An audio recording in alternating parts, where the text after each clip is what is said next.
ফের পোস্টারে হুঁশিয়ারি, খোয়াইয়ের জাম্বুরার পর এবার কৈলাসহর। পোলিং এজেন্ট হলে দোকান জ্বালিয়ে দেওয়া হবে এবং 23 তারিখ পর্যন্ত এলাকায় থাকলে দেখে নেব। নির্বাচন কমিশন ও রাজ্য নির্বাচন দপ্তরের সতর্কবাণীকে বৃদ্ধাঙ্গুষ্ঠ দেখাচ্ছে দুষ্কৃতীরা। অভিযোগের কাঠগড়ায় বিজেপি। নিরাপত্তার কারণে পূর্ব ত্রিপুরা আসনে ভোট পিছিয়ে দেওয়া হয়েছে। অতিরিক্ত কেন্দ্রীয় বাহিনী এনে ভোট হবে 23 এপ্রিল শুক্রবার। নির্বাচন দপ্তরে সন্ধ্যায় সাংবাদিক সম্মেলন করে মুখ্য নির্বাচন আধিকারিক নির্ভয় ভোটদানে ভোটারদের আশ্বস্ত করেছেন, ঘোষণা করেছেন নিরাপত্তাজনিত বিভিন্ন পদক্ষেপ। পোলিং এজেন্টদের নির্ভয়ে ভোট কেন্দ্রে এসে দায়িত্ব পালনে আহ্বান জানিয়েছেন। থাকবে নিরাপত্তা ব্যবস্থা।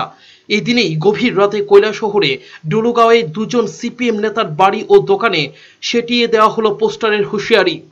পোস্টার জানান দিল 23 তারিখ ভোটে পোলিং এজেন্ট হলে দোকান জ্বালিয়ে দেওয়া হবে এবং 23 তারিখ পর্যন্ত ডলুগাঁয়ে না দেখি না হলে দেখে নেব। সকালে উঠে এই পোস্টারগুলি দেখে হতবাক এলাকার মানুষ। জন্ম দিয়েছে অনেকগুলো প্রশ্নের। কি জবাব দেবেন মুখ্য নির্বাচন আধিকারিক? কিভাবে তিনি নিরাপত্তা দেবেন?